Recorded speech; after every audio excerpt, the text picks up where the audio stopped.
Good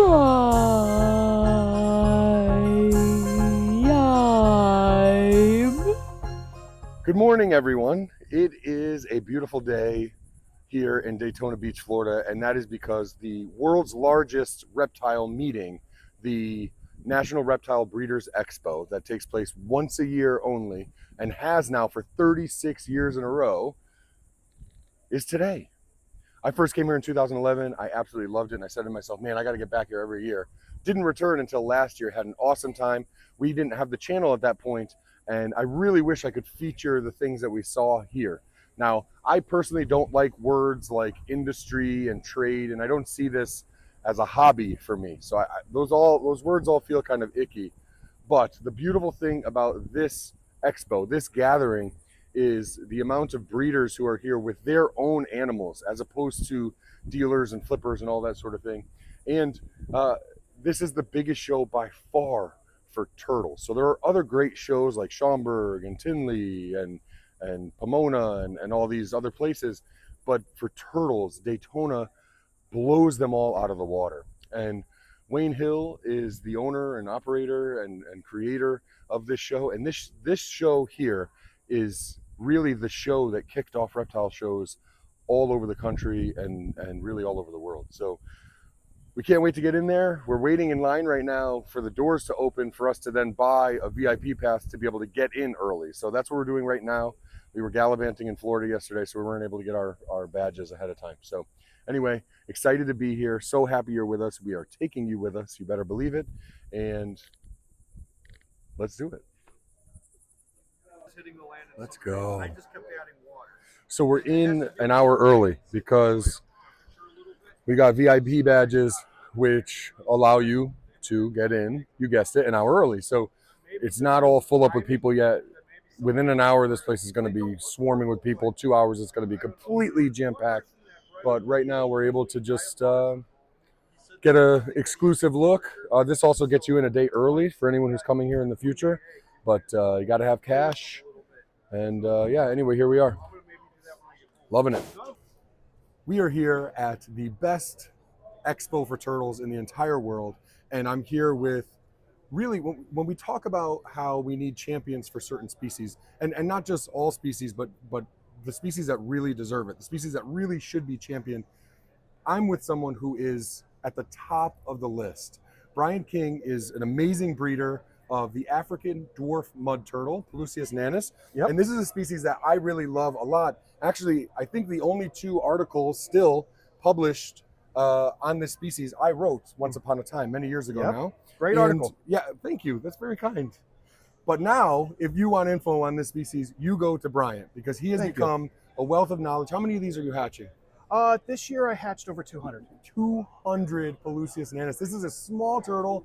It's not crazy fecund for the size, being as small as they are. They have great, turtle.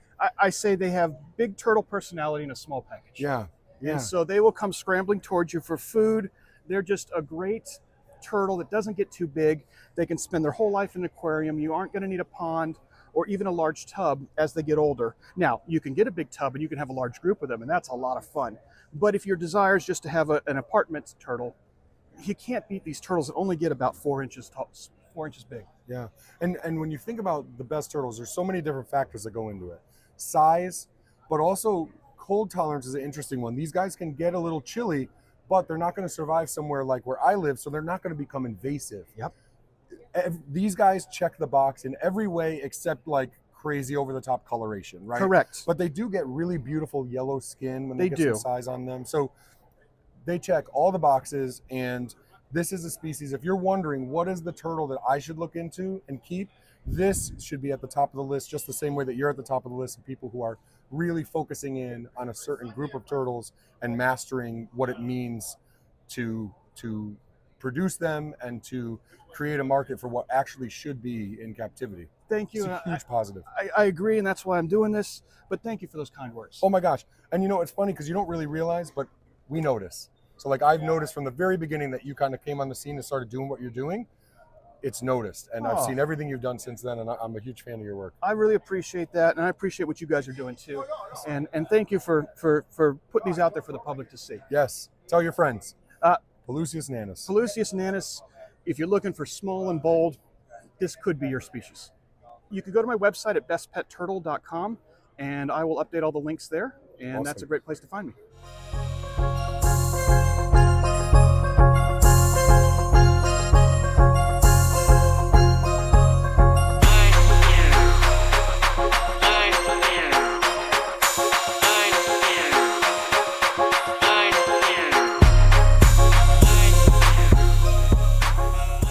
Really, the best thing about this expo is the people, right? And I always say, come for the turtles, stay for the people. It's what it's all about. And I'm here with Sam and Breck and little Bradley here. Is this Bradley's first reptile show? Yes. I guess. I figured it was. but they came up and said, hey, we watch your show, we love your show. That doesn't happen at other expos as much. Our show's obviously still, our channel's obviously still growing, but this is a turtle show for turtle people. And it's just so great to meet you guys and to have that conversation. Now I know you're the turtle person. Yes. And you just picked up a Sri Lankan star. Yes. Very excited about Yes, that. I am. But you also have a reptile business, the Noble Boa. So Breck is a little bit more of a snake person. That's okay. We won't hold it against him. I still love turtles, so. Yeah. Still loves turtles. That's great. So check out the Noble Boa. And if you're not sure if you should come to something like this, just know that there are amazing people out there who are into the same things we are. Yeah. It's the best. Come look at the turtles. Come look at the turtles. Definitely come out. Subscribe. Subscribe, like. Comment.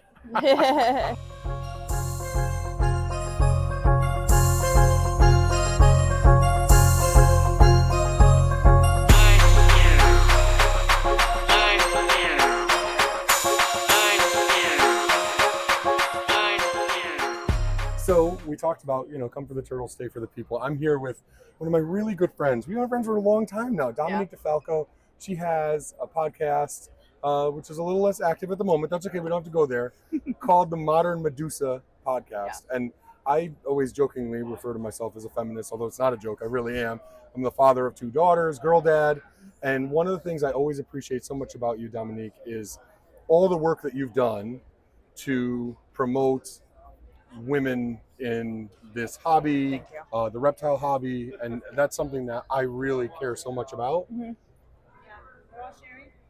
Why does it matter so much to you, and have you seen any change since you started doing the work that you've done? That's a really great question. I think that part of the reason it matters is because from such a young age, I think that women tend to be socialized to not like animals or be scared of it and be inside. And so I think it's really important to first of all foster that at any age. And then also, like you said, you come for the reptile, stay for the people, and half the people are women. So how do we get them involved? Yes. I think that's so important. And then I also think there's the other side of it of not just the female reptile keepers, but the partners that support so many of the men in the hobby. And it's just as important to bring them in. And I've been really fortunate. I did the podcast for a couple of years, which you can still listen to. Your wife was on it. Great episodes. But I also started the Female Herpers and Reptile Keepers Facebook group, which is for women and non-binary reptile keepers. And if you want to talk about change, we just hit 5 years and 30,000 members. Oh my gosh, that's incredible. Yeah. Wow, so check out the QR code right now on screen. And so you can check out that Facebook group. And what an amazing accomplishment. Thank you. And I think, there's a lot of anti, diversity and stuff like that these days. But here's the reality. This show has 80% male viewership. And it doesn't necessarily have to be that way. So ask yourself, what are you doing to, help promote and invite people in and that sort of thing, and not just make it a club for you and your buddies, but something that's inviting for everybody. Yeah, and if I can make a recommendation is anytime someone asks you for a breeder recommendation or someone to be on a podcast, for every man you recommend, find a woman to recommend as well. Wow. And I'm so guilty of that. Well, and if you can't think of one, figure out why, because we're here. Question. That's a really good question. A really good point. Sorry. Wow. I'm guilty of that, and I wish I wasn't, but it's just the truth. We just got to be aware. Yeah. It's not malicious, but there's opportunity. Yeah, love that. And I'm happy to be a resource if anyone needs it. I love it. Thank you. Awesome. Thank for you. everything you do. Yeah, thank you.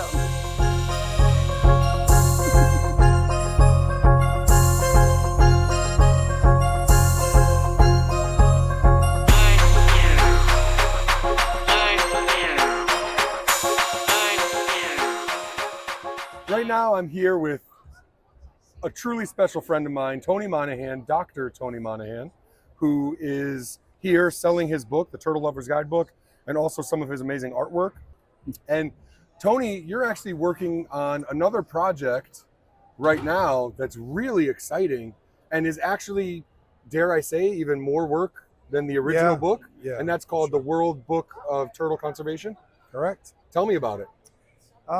Well, it's going to take place in volumes because the world is a big place. And we've got a lot of information for North America already. We're going to wrap up Mexico in a few months, and then we're working on Europe. We've got a big European tour planned for next May. We've already got Spain, France, Italy, been to Corsica, England. So we're working on that. So volume 1 should be North America, volume 2 should be Europe. Looking at volume 3 is Africa. So we're going to be taking this in stages. A lot of work. So cool. So one of the true blessings in my life over the past several years has been becoming close with Tony and learning his process and how detailed he is in everything he does. There's a bug on me. Learning about how detailed he is in his process and everything that he does. Hey, how you doing? Really? Hi, Shay. You're a YouTuber now? I am, yeah. It's going well. It's going well. I'm going to interview you, okay? You're a YouTuber now? What the hell? Anyway, learning about Tony's process has been amazing. All the detail work that he puts into what he does, and all the thought that he puts into it is just incredible. But becoming close to Tony has been amazing because he's really unique. A lot of the people, especially at an event like this, it's a lot of keepers. You know, we were at the TSA conference together. That's a lot of biologists, and everyone kind of fits into a box. And Tony really doesn't. He's an artist. He doesn't keep a bunch of animals. He is an advocate for turtles, and he's out here spreading important messages to save turtles in his own way. And I think a lot of people get caught up with, okay, I need to get that biology degree, I need to get that zoology degree, or I need to breed all these different species. The more turtles I hatch, the more I save the world. When really, Tony is doing so much to help turtles in a really significant way. And I just want to make sure that people understand that message because it's unique, it's special, and it's totally something that you could do as well. Something you could aspire to. It's all about being creative. I focus everything on my creativity and organization. So my attraction to turtles is artistic, and my training has led me to being very organized.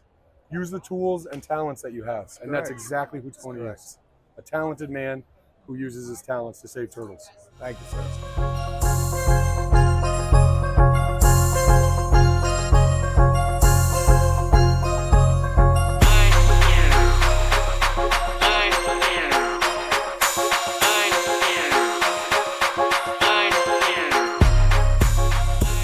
What's up, everybody? A couple quick things. I'm here, first of all, to prove to their friends and family that we're friends. Because they watch and they said, there were naysayers in the family who were like, you don't really know this guy on YouTube, do you? Which is hilarious because we've got, again, this little baby channel. But it's growing. It's growing, okay? And you guys just picked up some really cool turtles. Yeah, And that's actually a hatchling. He just got big hands. Yes. So. Yes. This is a full-grown adult. Just kidding. This is Rhinoclemys pulcherima mani, one of the most beautiful species you'll ever see, and they're not very popular because they've always been imported and always been cheap. But when you see them captive bred, this is really, really important. And we talked about this at Blake's and Jay Frewer's. There are a few people who are actually focusing on species like this, and it's awesome to see. You guys picked up some really cool turtles. Yep. And they're going to be very happy with you, I know, because you guys are dedicated and doing it the right way. We're trying. I've always dreamed of having them, but I didn't want to pay for wild-caught adults. I wanted to get them when they were bred. You know? Yes. So, yeah. And that's what this expo is about. It's about actually going to the people who are doing it and getting the captive bred stuff as opposed to the wild caught stuff. Absolutely. So these have been imported in droves for decades, but you always saw adults at reptile shows. To see an actual captive bred hatchling is a real rarity, and actually I don't think I've seen one. Kevin was mentioning he hasn't seen one. I don't think I've seen one ever before myself. Maybe they were at Daytona last year. Bless you, sir. But they're they're definitely here right now. But you guys snatched them up. I love it. Yes, sir. Yep, absolutely. Cool.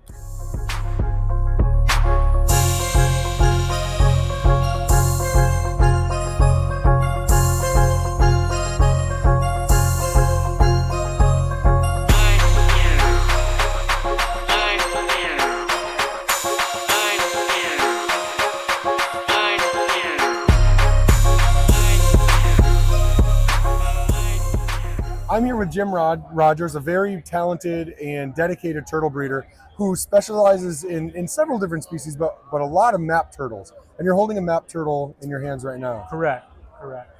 This is a southern black knob map, which is Graptomys nigrinota deltacola. It's a very young female. Beautiful animal. Yeah, How can you I tell love at that size that it's a female? It's Well- too small to tell. Just okay. There's no guarantees, but this was incubated at a temperature that should yield a female, It's awesome. and I've gotten pretty good with that. It's not 100%, but beautiful little girl. Hopefully, love these. This is one of my favorites out of all the different maps that I do. I do half a dozen or more at this stage. I've lost count, but yeah. Love the map turtles, specialize in them, and do a few other species, North American woods, Chinese box, a lot of other little ones I dabble in. Even the common stuff like painted turtles, I just think they're beautiful. You're not wrong.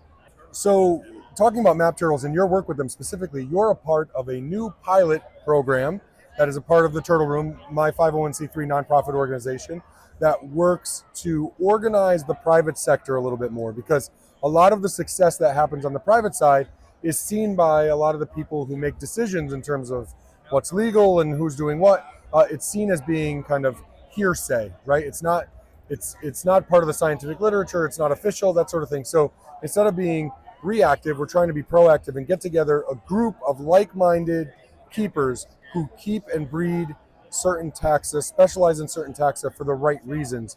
And you're a part of that for map turtles. Correct, correct. So far it's in its infancy, but I just want to give you props here because I'm checking out everything you're doing. It is so well thought out, beautiful. The animals have space where they are. The water it's making me thirsty because I'm staring at this like crystal clear water. And I'm also in Florida and been sweating all week. Yeah. I mean, I'd probably be fine. I've had worse water go like into my nose and into my mouth and into my eyes. We've all visited a turtle pond accidentally sometimes. Exactly. Right. Well, we did it not accidentally this week, but yeah, this is awesome. I just want to thank you. Like this is what we want to see in this, community, is people who are doing it the right way, representing the best of us. Selling turtles, I think in general is controversial in itself, but doing it the right way gives us such a leg up when it comes time to actually, fight for our right to do this and all of that. That's true. Yeah, I think so. Keeping them in the right way is absolutely critical. But I also think it's important to bring along the next generation. Definitely. So you have to recognize, when I was a kid, back early 70s, I went in a store and saw turtles in a store being sold. It got me going. I fell in love. That's kept me going. That's not as easy these days, right, for the kids out there. But if we teach them responsible care, what to keep, how to keep it, I think it's critical for the next generation coming around. So, and to have the assurance colonies, as you said, is just a hypercritical part of what we need to do. Absolutely. Check them out. Turtle Freak. We'll put the QR code on the screen. It's already on the screen because Kevin's so good. And yeah, don't be afraid to reach out, be a part of this community and a part of the solution within this community. We need to do this the right way, and this is what it looks like. If you're interested in selling turtles, this is what it should look like. And I appreciate you for doing it the right way and modeling it for the next generation. Thank you. I appreciate that.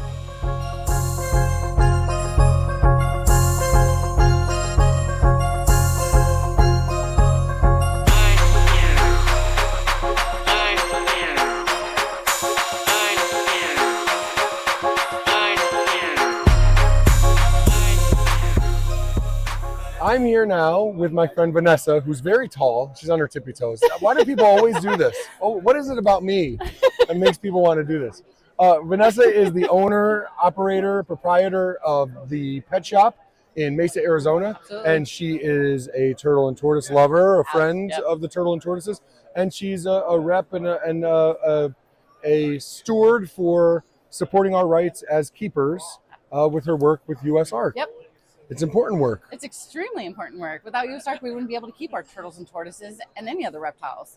Right. And you should check them out right now because they have this amazing shirt. Blue the Blue Tongue Skink. We They also always have feature different ones. an unlimited edition ball python online as well. Oh, That interesting. one is only online. So this one you can get at shows. The ball python you can get online only. Online only. Very Right? interesting. Isn't So that if you're awesome? interested in those, check out the QR code that Kevin's putting on the screen right now because he is very technologically advanced. He's got this. Not all of us are, but No. he is. And yeah, support the work that US Ark does because it's so important, you know, when things come up that maybe are a little bit short-sighted and don't take, you know, the hard work and all the positive things that are happening from this side of things into account.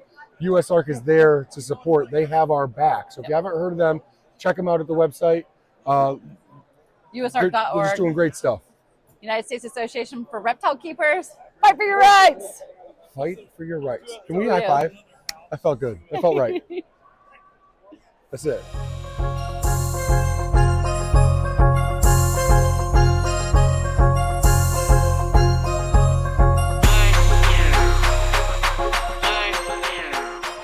I'm here with a man who's become a personal friend of mine and is an absolute legend and pioneer in the reptile world because, well, for several reasons, but none more than where we are today, the National Reptile Breeders Expo, which is now in its 36th year. We've been having a great time. But there's so many turtle people here. We can't even walk from table to table without having a conversation with a turtle person. It's insane. This is exactly what happened to me last year. I can't thank you enough for the work that you've done to make this a reality. It's amazing. Well, when I left Saudi Arabia and retired and moved back to Florida, I realized that there was backyard breeders of reptiles all over the country. A lot of them I had met, so I went to the SSAR, I went to the IHS, I went to all the meetings that pertain to reptiles and amphibians, even went to a CITES conference, and I would meet people and I would always make mental notes. And I said, one day this will be an industry and the industry will need a trade show. So that's what started this whole thing. And that's why we require reptile, amphibian, or arachnids, and we don't allow other animals. I love it. And it really set the stage for what became an industry and now what has been copied, carbon copied, or at least they try to copy it everywhere. But I can tell you from a turtle perspective, there's not a show that comes within a fraction, within, you know, it's not even the same ball game in terms of turtles. There's so many turtles here. And a huge part of that is you, the animals that you breed and have here as well, but also your partners and friends and everyone who are here vending as well. Yeah, well, we have 10 tables here full of turtles and waterland tubs, which we have found to be very effective with breeding turtles. And then, of course, a lot of our competitors, we're constantly trading or selling back and forth animals so they can be set up in a breeding environment. And so, of course, they see us here and they come here, and many shows won't allow turtles under 4 inches. And we have eggs in here hatching. That's incredible. So in that way, Florida's friendly. I love that. I absolutely love that. I just want to say thank you for everything that you've accomplished, everything that you've done. You know, the next generation's job is to take what you've created and to continue to make it better. And you've given us the opportunity to do that. And the generation now behind old guys like me to do that. So I just want to say thank you for everything you've done. That's fine. Thank you for coming. And I have guys show up with 6-year-old children, and they'll say, when I was 6 years old, my dad brought me to this show. Yeah. You talk about feeling old. That's true. I'm not going to say how old I was when this show started. That's okay. I'll be quiet. Yeah, yeah. You heard it here first. My friend Wayne Hill, the amazing work that he's done really over a lifetime And if you haven't been to this expo, what are you waiting for? Yeah, nobody will be disappointed. Get here while it's still the most amazing thing, because it is the most amazing thing. Thank you. Thank you.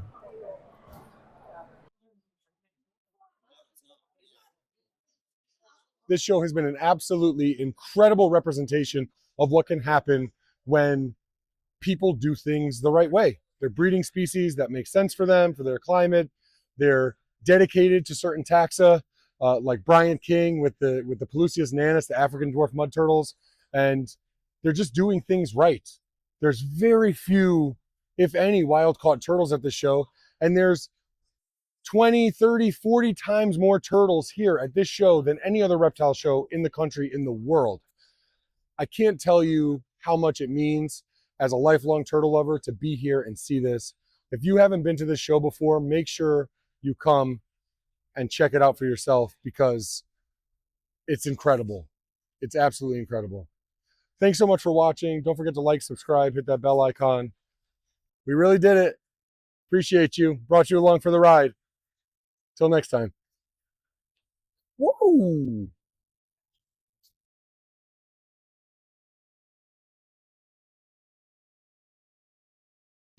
Hit subscribe, join the crew.